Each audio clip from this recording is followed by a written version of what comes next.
Only one, two.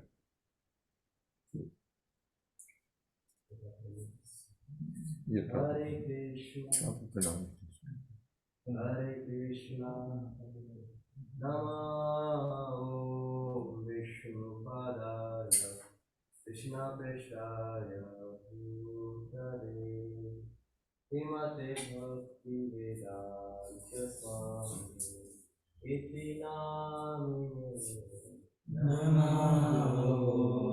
Vishnu Padaya, Krishna Prestaya Bhutale, Srimate Bhakti Vedanta Swami Niti Namine. Namaste Saraswati Devi Gauravani Pracharini Nirvishesha Shunyavadi Paschatya Deshatari. Namaste Saraswati Devi Gauravani Pracharine Nirvishesha Shunyavadi Paschatya Deshatarine. Jaya Sri Krishna Chaitanya Prabhu Nityananda Jayadvaita Swami Gaura Bhakta Vrinda. Jaya Shri Krishna Chaitanya Prabhu Nityananda Shri Advaita Gadadhar Shivasadi Gaura Bhakta Vrinda.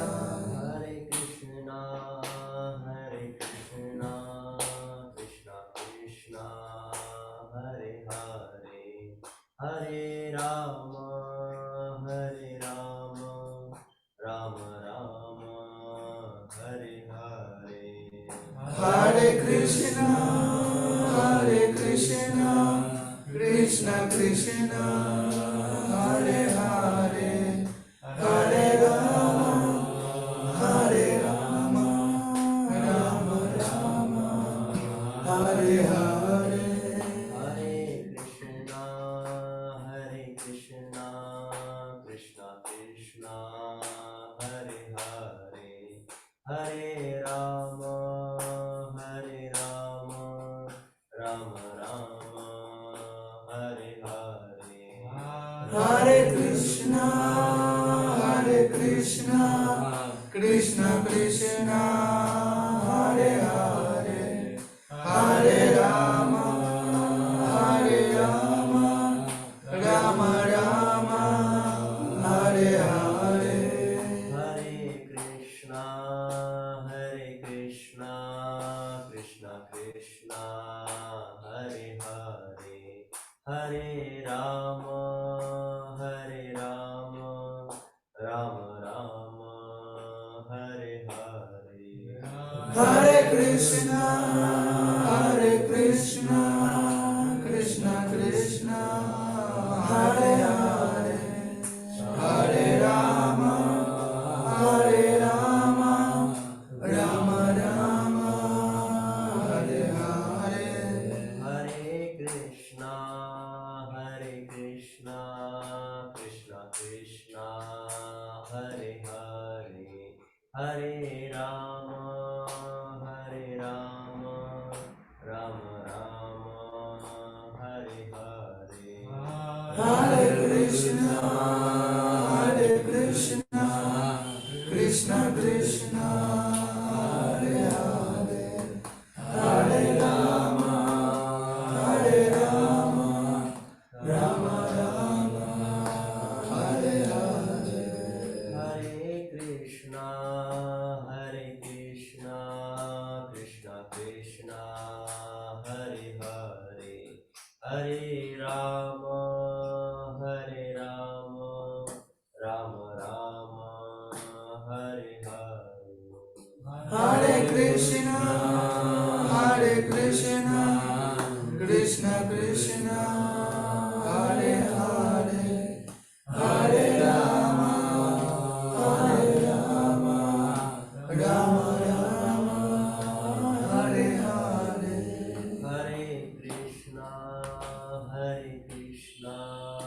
Krishna Krishna Hare Hare Hare Rama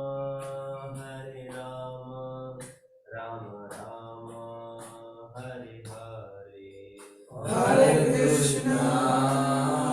Krishna, Krishna Krishna, Hare Hare, Hare Rama,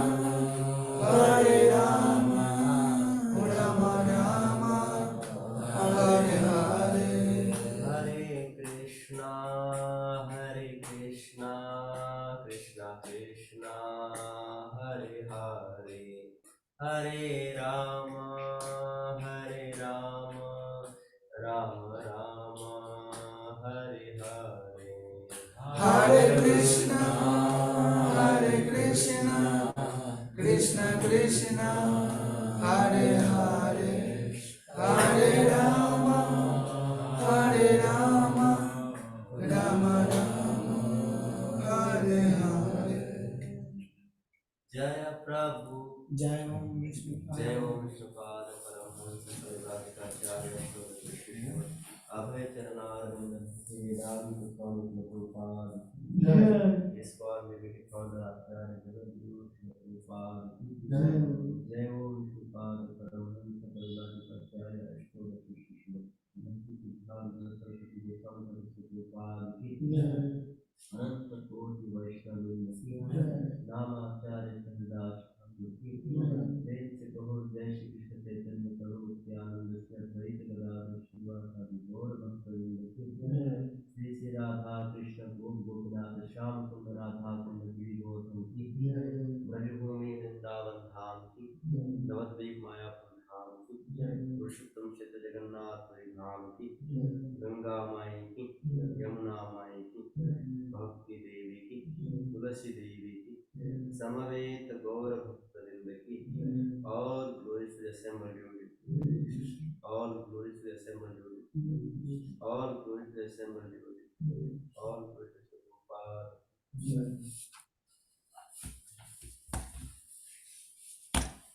Jai, Jai, Jai. Thank you so much, Maharaj and Kirtan Band, and welcome everyone for Srimad Bhagavatam class with His Holiness Jayadvaita Swami.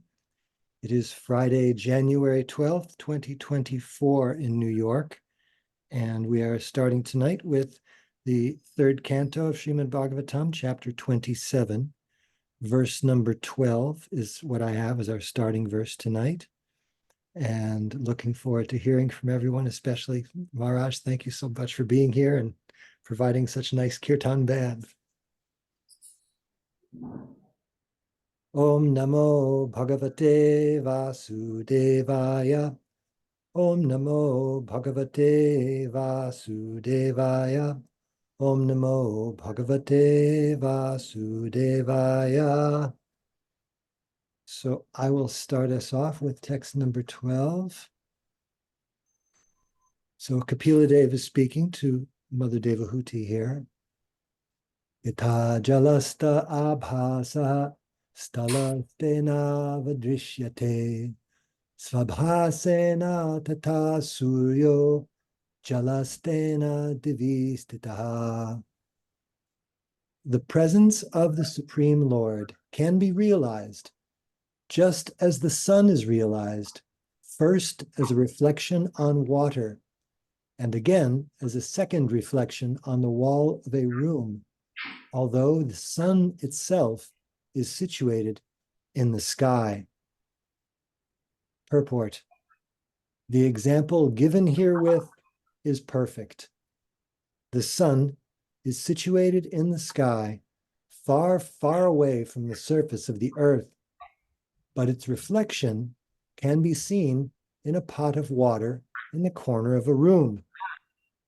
The room is dark and the sun is far away in the sky, but the sun's reflection on the water illuminates the darkness of the room.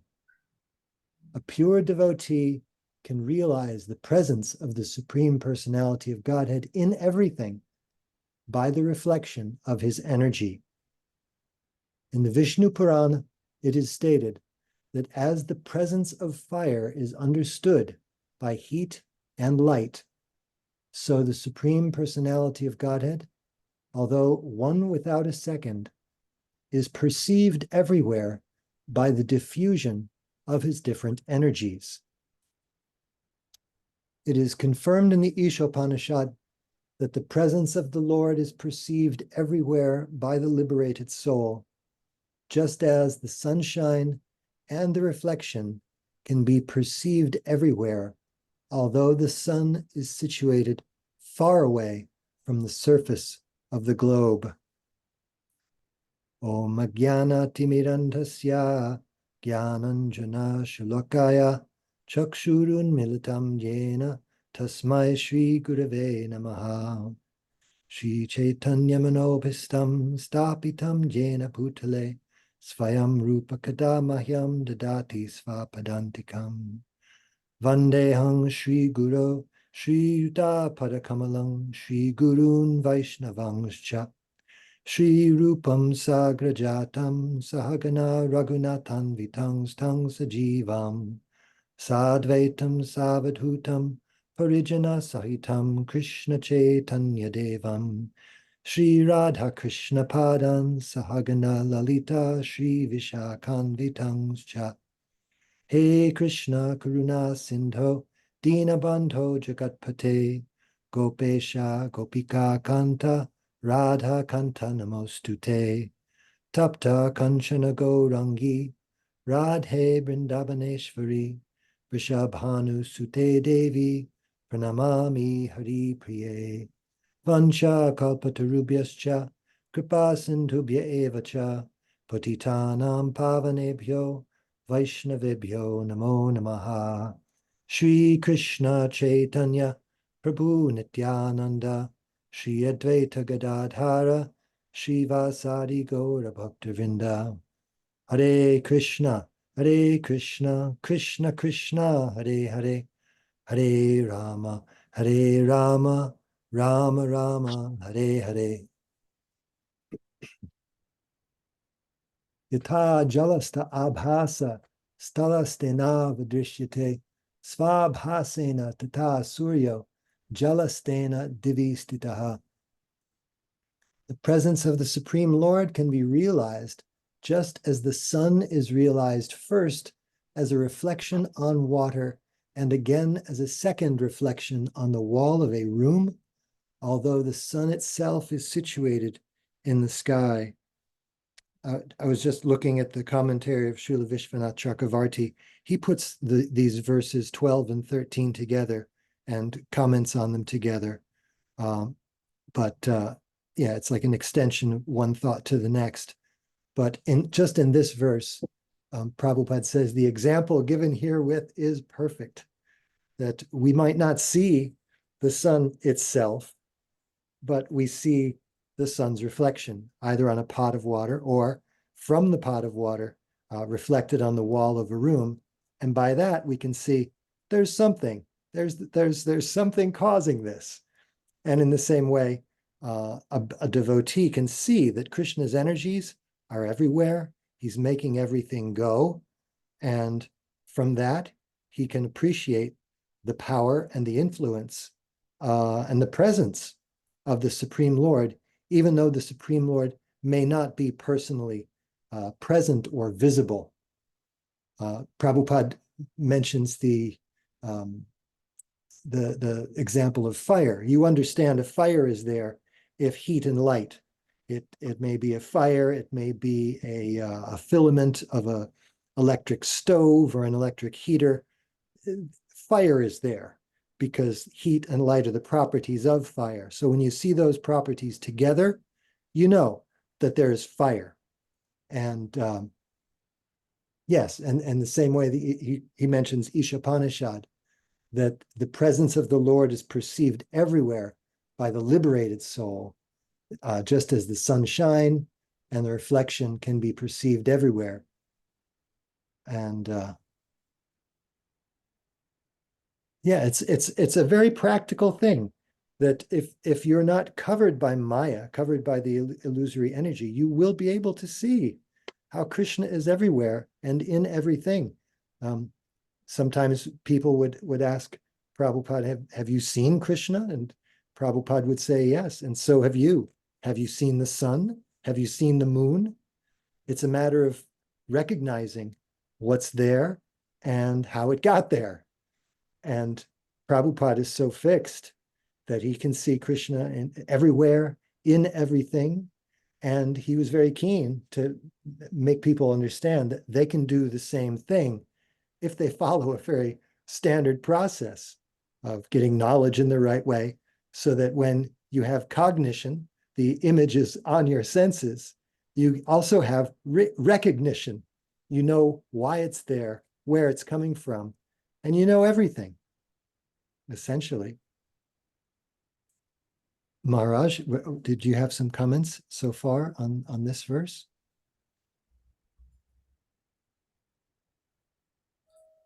Not much. Yasmin sarvani bhutani atmanyevan pashyati sarvabhuteshu chatmanam tato navijugupsate ishupanishad.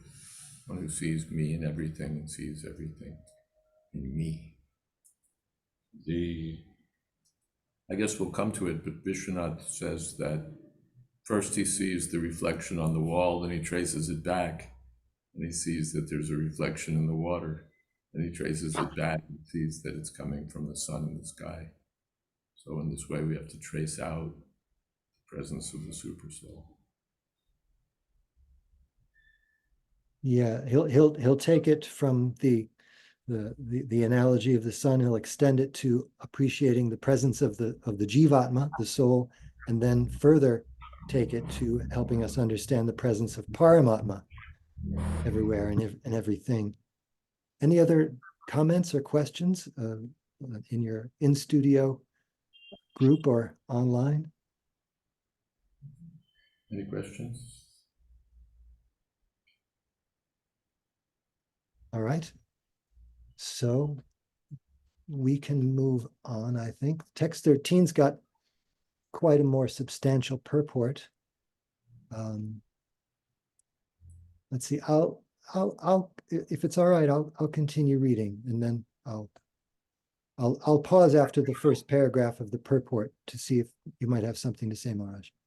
So text 13, Evang trivid ahankaro bhutendriya manomai mayai svabhasair lakshito nena sadabhasena satyadrik. The self-realized soul is thus reflected first in the threefold ego, and then in the body, senses, and mind.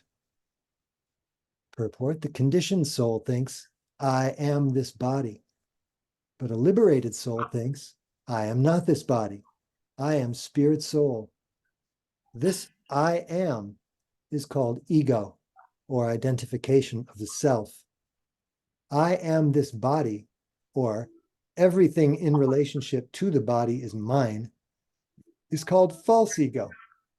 But when one is self-realized and thinks that he is an eternal servitor of the Supreme Lord, that identification is real ego. One conception is in the darkness of the threefold qualities of material nature, goodness, passion, and ignorance, and the other is in the pure state of goodness called Shuddha Sattva or Vasudeva. When we say that we give up our ego, this means that we give up our false ego, but real ego is always present. When one is reflected through the material contamination of the body and mind in false identification, he is in the conditional state. But when he is reflected in the pure stage, he is called liberated. The identification of oneself with one's material possessions in the conditional stage must be purified, and one must identify himself in relationship with the Supreme Lord. In the conditioned state, one accepts everything as an object of sense gratification, and in the liberated state, one accepts everything for the service of the Supreme Lord. Krishna consciousness, devotional service, is the actual liberated stage of a living entity. Otherwise, both accepting and rejecting on the material platform or in voidness or impersonalism are imperfect conditions for the pure soul. I wanted to read what Srila Vishwanath Chakravarti Thakur now has to say. First, I'll give his translation, or Bhanu Swami's translation of Srila Vishwanath, and then read some of his purport to these verses, and then see if we can discuss more. So he says, a reflection in water reflected on a wall is inferred to come from the image reflected on water, and the sun situated in the sky is inferred by this reflection on water. Similarly, the jiva, existing with the imposition of threefold ahankara, is inferred by its reflection in the body, senses, and mind. And from this, Paramatma is inferred by the jiva purified by bhakti. That's his take on verses 12 and 13. Now he says, how the jiva can be understood and then how Paramatma can be understood are explained with an example. When the reflection of the sun in water without disturbance appears on the clean wall of a house, people sitting in a corner of the house first see the reflection on the wall. They think, where is this reflection coming from? They then infer that it is the reflection of the bright sun on still water reflected on the wall. Where does the reflection on the water come from? They then infer that the sun is shining in the sky, and by its reflection in the water, it creates the reflection on the wall. Intelligent people first see the manifestations of Paramatma in the body, senses, and mind, since it possesses consciousness. Then they ask, where does this manifestation of Paramatma come from? They infer that the Jivatma, which exists by misidentification in the threefold ahankara, is a ray of the manifestation of Paramatma by its reflection in the body, senses, and mind. By the presence of Jivatma filled with bhakti, who is a manifestation of the Paramatma, one then realizes Paramatma full of existence, knowledge, and bliss. So just materially speaking, we can't perceive more than structures of matter. We can see that bodies are there, that there are physical elements there, and so on. But going further, we can see also, if we're awake, that there's something else happening, and that is the experience of structures of matter, which is not explainable in terms of physical science. It's a separate thing. And then he says here in his purport that an intelligent person will infer that there's something else going on. And that something else is the Paramatma and the Jivatma. The Jivatma is the individual. The Paramatma is making all these connections between the Jivatma and the threefold ahankara. And one is in pure consciousness, he says here, filled with bhakti. Then one can see, the Jivatma can see the Paramatma, and basically he understands then how everything is existing, all matter, all spirit, and the controller of both matter and spirit. Maharaj, would you like to comment further on this? I think you covered the territory quite well. In the no, not on Vishwanath, nothing further there for me.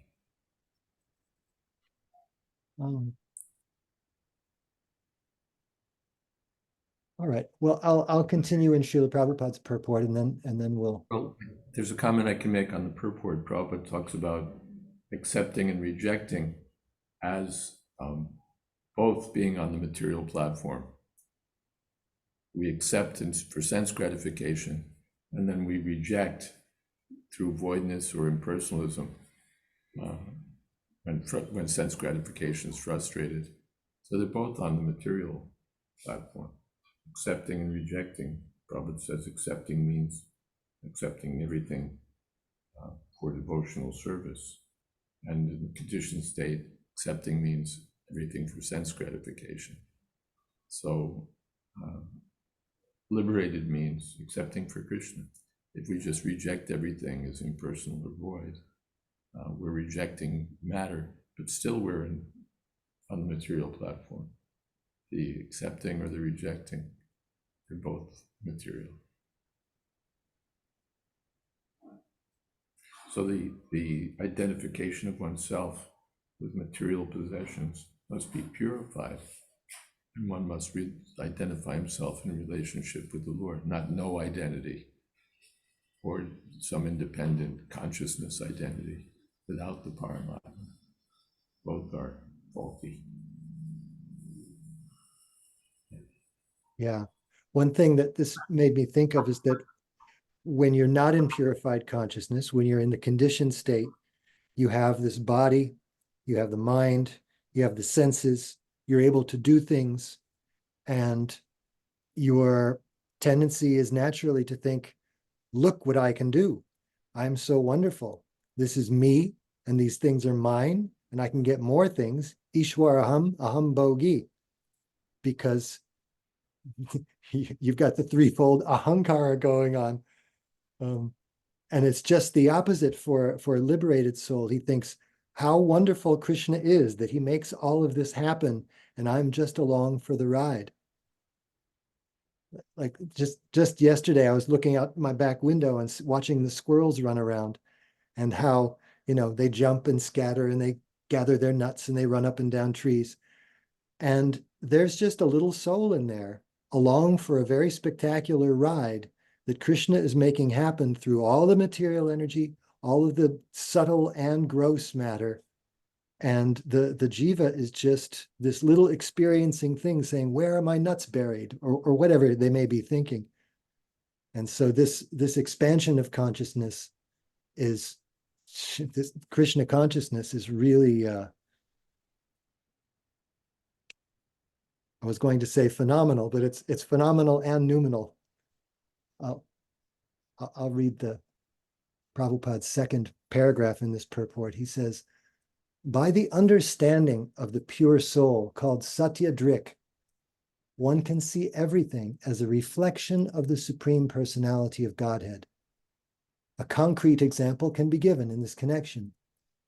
A conditioned soul sees a very beautiful rose, and he thinks that the nice aromatic flower should be used for his own sense gratification. This is one kind of vision. A liberated soul, however, sees the same flower as a reflection of the Supreme Lord. He thinks, this beautiful flower is made possible by the superior energy of the Supreme Lord. Therefore, it belongs to the Supreme Lord and should be utilized in his service. These are two kinds of vision. The conditioned soul sees the flower for his own enjoyment, and the devotee sees the flower as an object to be used in the service of the Lord. In the same way, one can see the reflection of the Supreme Lord in one's own senses, mind, and body, in everything. With that correct vision, one can engage everything in the service of the Lord. It is stated in the Bhakti Rasamrita Sindhu that one who has engaged everything, his vital energy, his wealth, his intelligence, and his words in the service of the Lord, or who desires to engage all these in the service of the Lord, no matter how he is situated, is to be considered a liberated soul, or Satya Drik. Such a man has understood things as they are.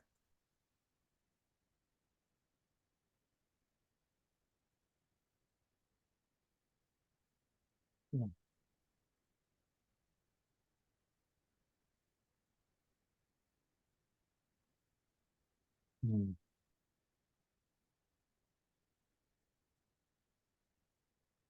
Srila Prabhupada does say that this example of the sun reflected in water is perfect in understanding the presence of the Supreme Lord everywhere. I was just wondering if there might be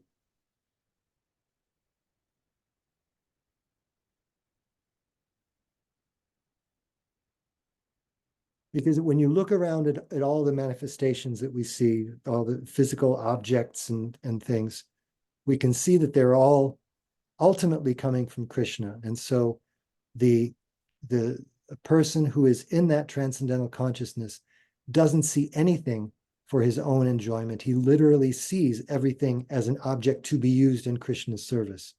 So I suppose that's as Prabhupada says, a perfect example. The word reflection being used in that sense, not that you see maybe the image of Krishna reflected on everything, but you see everything as coming from Krishna. Just like if you're in a store that sells, I don't know, a certain brand like Sony televisions, you understand that everything is coming from the Sony factory. And I guess in a similar way, we are meant to see everything as coming from Krishna. And when we have that consciousness, then we're seeing things satyadrik, where we have that, we're seeing things truthfully or properly. It's called self-realized. And that self-realization goes hand in hand with realization really of everything that exists. You're seeing yourself, and you're understanding that your own self. You're not independent and independently powerful and independently important. You're not the center of everything. Just today I was reading in the Lilamrita, Prabhupada made his his first visit to New Zealand. And in the audience was a man who had been a university professor, but then had quit the university and become a self-styled guru of sorts. And he called himself the Wizard, and he had some followers. And he wore a black cape and a black leotard. And he stood up after Prabhupada's lecture. And at first he was being a little respectful, addressing Prabhupada as Your Divine Grace. And then he started going off on his own trip. He was saying, actually, I wanted to say that I am God, and I will show that I am God sometime next year. And Prabhupada just looked at him and said, so what makes you different from anybody else?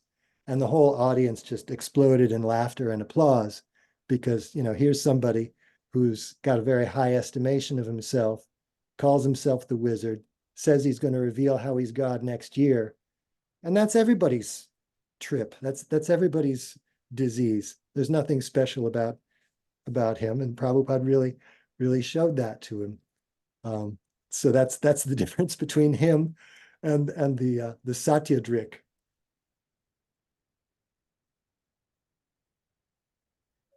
One thing that's notable here is we can see the utility of the archan process.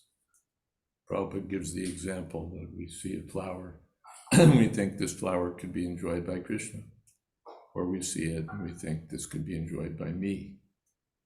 So the archan process trains us. We go out, we collect some flowers to offer to Krishna, and it becomes practical. Prabhupada said that about the archan process.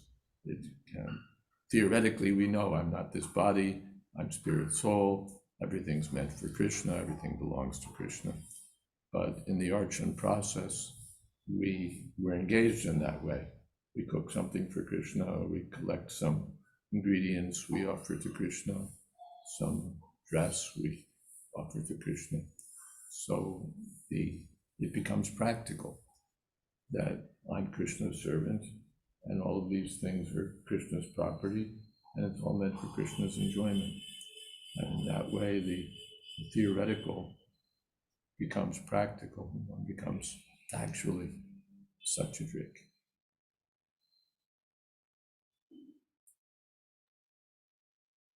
Jai, thank you.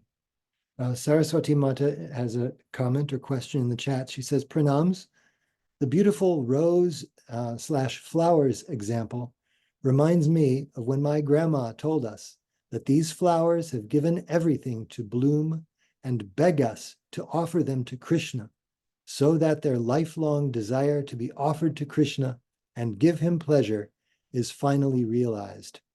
She made it as if the flowers have intense feelings of longing and pining to be offered to Krishna. Thank you very much for that. Hare Krishna. Any other comments or questions on text 13? I think perhaps someone else can read text 14. I was going to see whether Yovanananda Mataji or Panchatattva Prabhu, if he's there, are you able to read text 14?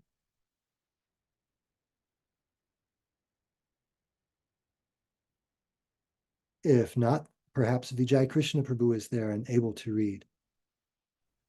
Yes, I am. Ekendra Das Prabhu, thank you very much. You're most kind. And Dandavat Pranams, Jayadvaita Maharaj. But Prabhu, text 14 of which chapter? We are in chapter 27 of the third. Yes, I'm ready. I'm ready. So you want me to recite the Sanskrit now? Yes, please go ahead, and then we'd like to hear what you have to say about it after you read the commentary. Okay, if you insist. We insist. Thank you very much. You're most kind. Text 14. Bhuta Sukshmendriya Mano Buddhi Adishviha Nidraya Lineshva Satiyas Tatra Vinidro Nirahang Kriyaham. Translation. Although a devotee appears to be merged in the 5 material elements, the objects of material enjoyment, the material senses and material mind and intelligence, he is understood to be awake and to be freed from the false ego. Purport. The explanation by Rupa Goswami in the Bhakti Rasamrita Sindhu of how a person can be liberated even in this body is more elaborately explained in this verse. The living entity who has become Satyadrik, who realizes his position in relationship with the Supreme Personality of Godhead, may remain apparently merged in the 5 elements of matter, the 5 material sense objects, the 10 senses, and the mind and intelligence. But still, he is considered to be awake and to be freed from the reaction of false ego. Here, the word lina is very significant. The Mayavadi philosophers recommend merging in the impersonal effulgence of Brahman. That is their ultimate goal or destination. That merging is also mentioned here. But in spite of merging, one can keep his individuality. The example given by Jiva Goswami is that a green bird that enters a green tree appears to merge in the color of greenness. But actually, the bird does not lose its individuality. Similarly, a living entity merged either in the material nature or in the spiritual nature does not give up his individuality. Real individuality is to understand oneself to be the eternal servitor of the Supreme Lord. This information is received from the mouth of Lord Chaitanya. He said clearly, upon the inquiry of Sanatana Goswami, that a living entity is the servitor of Krishna eternally. Krishna also confirms in Bhagavad Gita that the living entity is eternally his part and parcel. The part and parcel is meant to serve the whole. This is individuality. It is so even in this material existence, when the living entity apparently merged in matter. His gross body is made up of 5 elements. His subtle body is made of mind, intelligence, false ego, and contaminated consciousness. And he has 5 active senses and 5 knowledge acquiring senses. In this way, he merges in matter. But even while merged in the 24 elements of matter, he can keep his individuality as the eternal servitor of the Lord. Either in the spiritual nature or in the material nature, such a servitor is to be considered a liberated soul. That is the explanation of the authorities, and it is confirmed in this verse.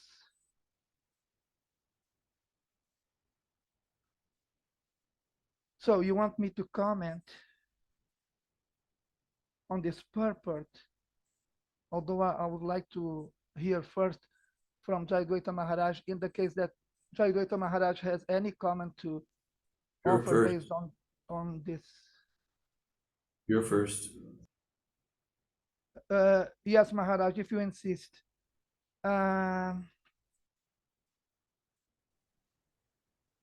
Well, I love the poetry of the purport.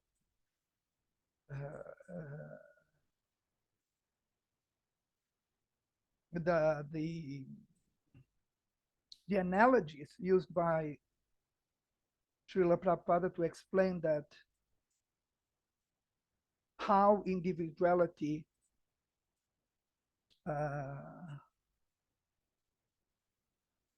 is a part of our eternal life. The idea of why would we want to stop being individuals when after understanding the poetry of this purport. Poetry in the sense that Srila Prabhupada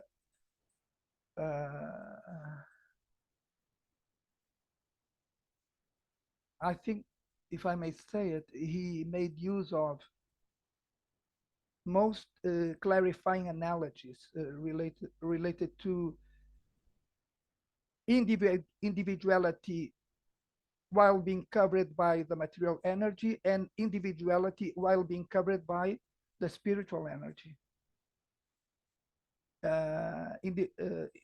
It becomes clear after reading this purport that individuality can never be annihilated because of being an essential part of the part and parcel of God.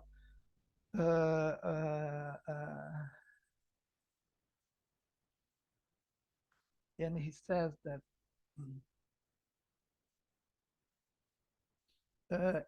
because and what really matters is that how can you be a servitor without being an individual? So Srila Prabhupada in this purport, he makes an effort to make us understand that even while we are covered by the material energy, individuality can never be annihilated, because it doesn't matter where you are or covered by what you're covered, matter or spirit, your individuality, which is hand in hand with being a servitor of the Supreme Personality of Godhead, can never be annihilated. And why is it that it can never be annihilated?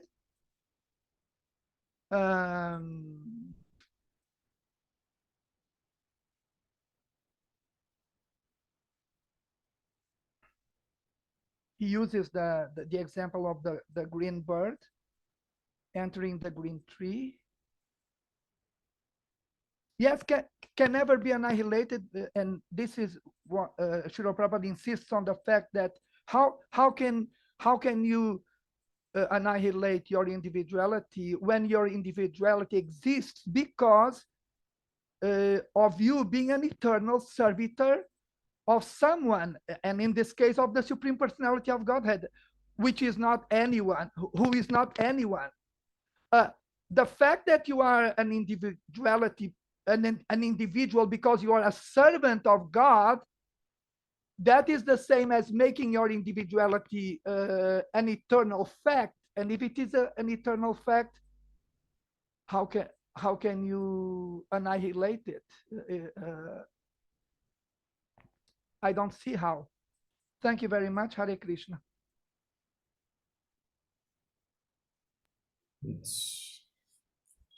It's practical that now we're merged in the material energy, and yet we're individuals.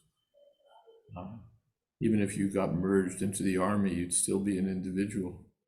You're marching in the troop, but each soldier is individual.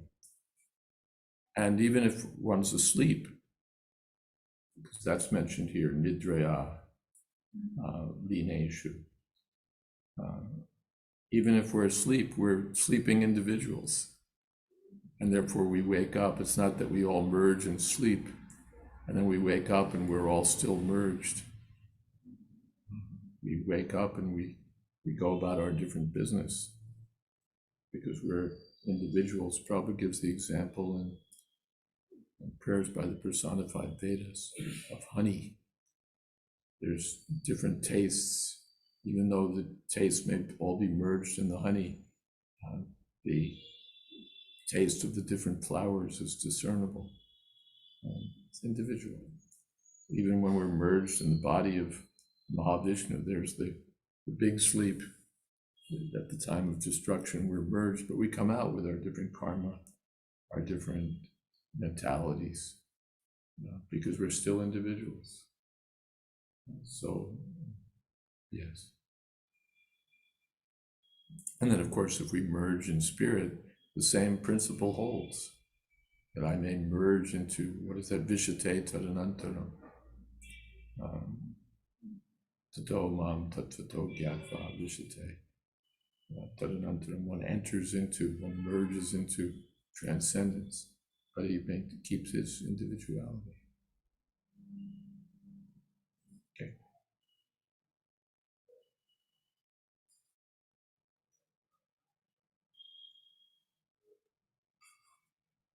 I was noticing that Srila Vishwanath Chakravarti has quite a long, he groups these verses together, 14, 15, and 16. So maybe it's not fair to go into a long purport that covers other verses, but looks like there's quite a lot of material there.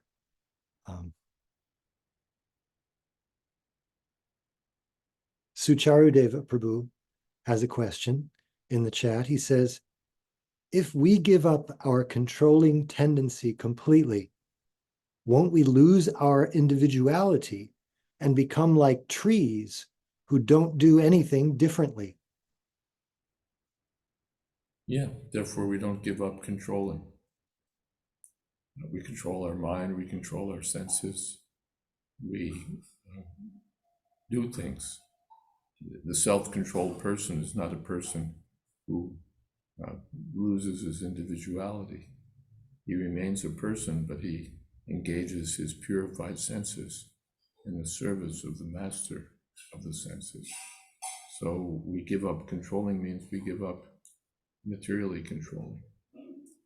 We still have some tiny control, which we use in the service of Krishna.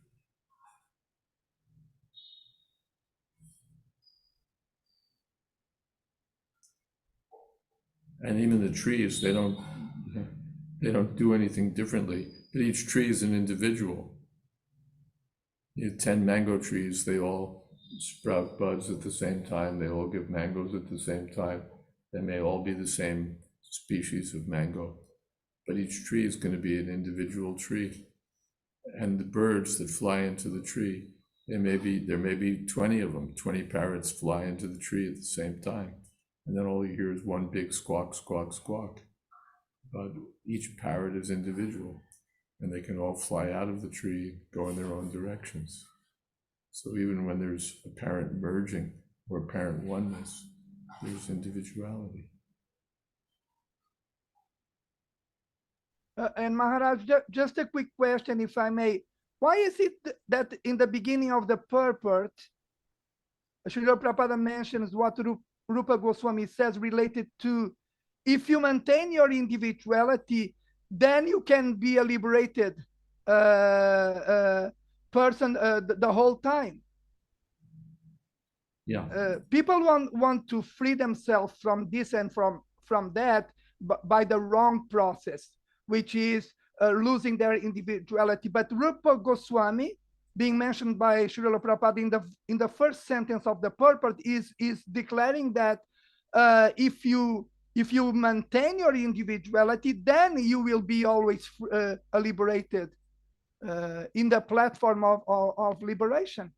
The quote is, quote, the explanation by Rupa Goswami in the Bhakti Rasamrita Sindhu of how a person can be liberated even in this body is more elaborately explained in this verse. Yeah, I think this is something I was confused about when I was on my own before coming in touch with Krishna consciousness. I think a lot of people are confused about.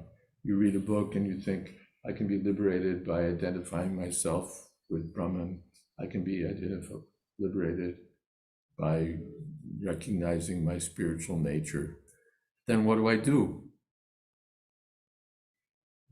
What's my practical engagement? I have some meditation, this or that, but then I have to do something. The Buddhists also. I was in correspondence with a relative who took up Buddhism, and he kept saying, he said, it's so hard to keep that ego from reappearing because it has to. When you're done with meditation and it's time for breakfast, then you have to do something.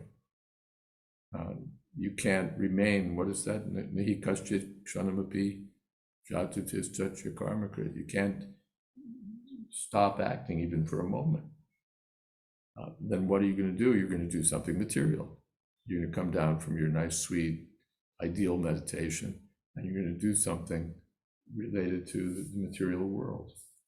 So then how are you on the spiritual platform? But iha yasya harer dasye karmana manasagira nikalashvapyavastasu jivan mukta suchi. This is the jivan mukta. He does everything for Krishna's service. His physical activities, mental activities, his activities of speech are all engaged in Krishna's service. So he's liberated, not the person. What is that?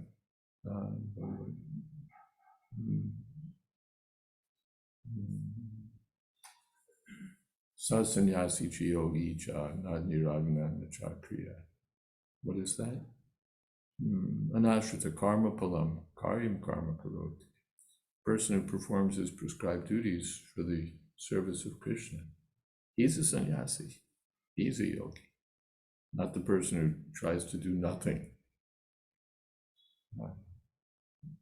Not kriya. He's not a sannyasi. Sannyasi means, and Prabhupada gets into that in his introduction to Srimad Bhagavatam. They think that I'm doing business in the garb of the renounced order because they see that I'm going to the paper market, I'm going to the printer. So they think he's just doing business in the garb of the renounced order of life. But no, this is Krishna's business. So this is actual renunciation, to do everything for Krishna. Much of that. Nashrita karma palam karyam karma. Not sasanyasi, not niragnir nachakriya.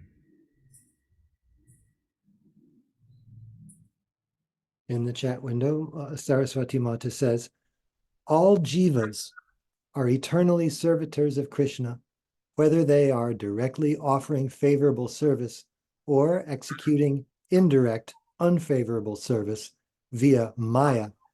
And yet, it is hard and seems foreign for conditional souls to go back to their constitutional position, which really should be natural, serving. No, they're serving now. They haven't left their constitutional position of serving. That's going on. And now they're serving their senses. And and they're not serving Krishna. That's the thing that they've left aside since time immemorial. To remain servant, that's easy. They serve their dog. Even here in Andhra Pradesh, yesterday we were walking, there was some gentleman with a dog, such a fool, cutting in a Western profile with a dog. So he's serving. He hasn't given up that constitutional business of serving, but he's serving the wrong way. He's supposed to be serving Krishna, and he's serving a dog. So that's the problem, that yes, we're serving, but we'd rather serve a dog than serve Krishna. You ask him to come to the temple, he won't come, but he'll serve his dog.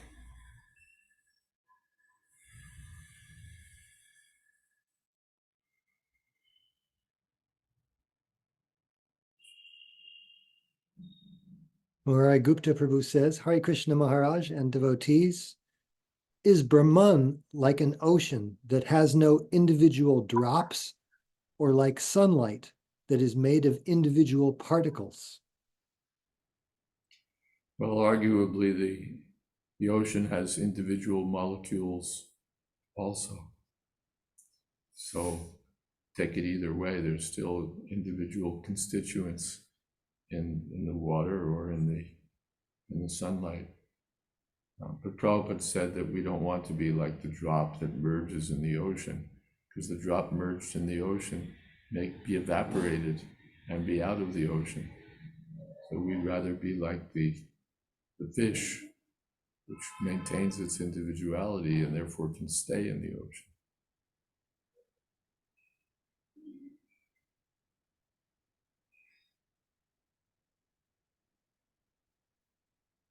Is that all right, Murai Gupta Prabhu? Did you have more on that subject? Thank you, he says. Jai. It's 7:54, and I was thinking you have a kirtan band there. Would they be amenable to leading another kirtan? Okay. Oh, we have a question. It comes in with a question at the last minute. Okay. And question, then kirtan. Tell me.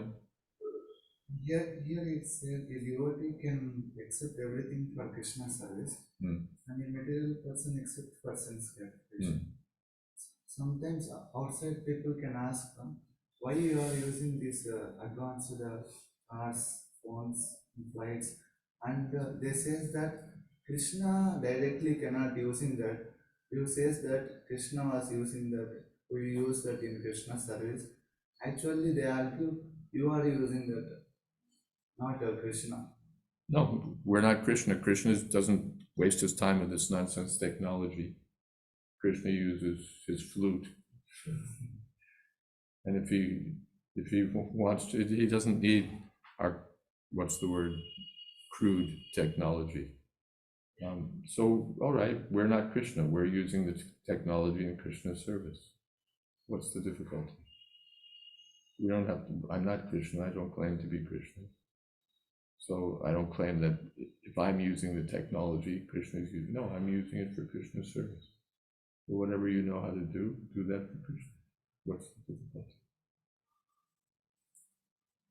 What is their argument? They say that you are using that car, so They say you're using that car. So I am. What's the problem? I'm using my car and you're using your car. I'm using my car for Krishna and you're using your car for your family. So same thing is there. It's Krishna's energy, but you're using it for your sense gratification. And we're using it for the service of Krishna. So what is your argument? That I should also use it for Krishna's, for material purposes? You have a car, why don't you use it for Krishna? Okay. Then another question comes. All right. So many times, I heard so many times, I'm this body, I'm not this body. What? I'm not this body. You're not this body, but I'm soul. So with this sentences I am heard so many times, but I need to experience. so I gave the practical example how to experience that your soul. You engage in the business of the soul. The business of the soul is to serve Krishna. So you do that. You chant for Krishna, cook for Krishna, offer a flower to Krishna, distribute books for Krishna. Then you realize what it means to be soul. Just like if you're Indian, what does it mean to be Indian? Not that you just sit in a room and say, I'm Indian. But you do something, you vote, you do something for the country, then you can say that you're Indian. Otherwise, it's theoretical. But when you do something for India, then you can say, yes, I'm also Indian. That's why I do this. So you can claim that your soul, as the theoretical philosophers do. But then when it comes to practical activity, they're not soul. They're not on the spiritual platform. But the devotee stays on the spiritual platform because he serves the Supreme Spirit, Krishna. Okay, Kirtan. Hare Krishna, Krishna Krishna, Hare Hare, Hare Rama, Rama Rama, Hare Hare. Hare Krishna, Krishna Krishna, Hare Hare, Hare Rama, Rama Rama, Hare Hare. Hare Krishna, Krishna Krishna, Hare Hare, Hare Rama, Rama Rama, Hare Hare. Hare Krishna, Krishna Krishna, Hare Hare, Hare Rama, Rama Rama, Hare Hare. Hare Krishna, Krishna Krishna, Hare Hare, Hare Rama, Rama Rama, Hare Hare. Hare Krishna, Krishna Krishna, Hare Hare, Hare Rama, Rama Rama, Hare Hare. Hare Krishna, Krishna Krishna, Hare Hare, Hare Rama, Rama Rama, Hare Hare. Hare Krishna, Krishna Krishna, Hare Hare, Hare Rama, Rama Rama, Hare Hare. Hare Krishna, Krishna Krishna, Hare Hare, Hare Rama, Rama Rama, Hare Hare. Hare Krishna, Krishna Krishna, Hare Hare, Hare Rama, Rama Rama, Hare Hare.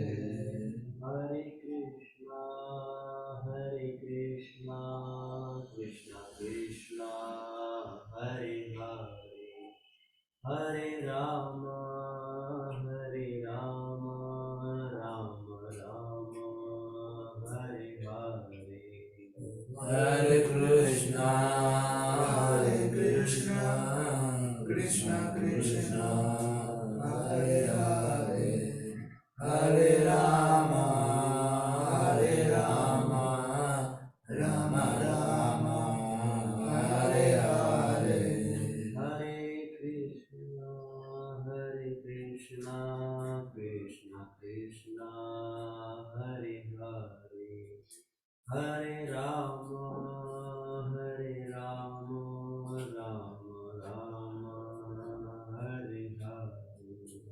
Hare Krishna Krishna Krishna Hare Hare Hare Rama Rama Rama Hare Hare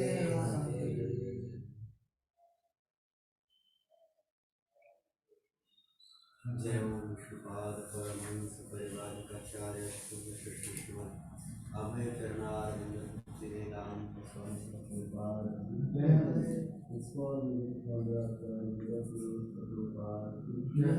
जय ओम श्रीपाद परमहंस परिवारिकाचार्य सिद्धांत सरस्वती प्रभुपाद की अनंत कोटि वैष्णव नामाचार्य हरिदास ठाकुर की प्रेम से बोल जय श्री कृष्ण चैतन्य प्रभु नित्यानंद श्रीवास और श्री राधा कृष्ण गोपीनाथ श्याम कुंद राधा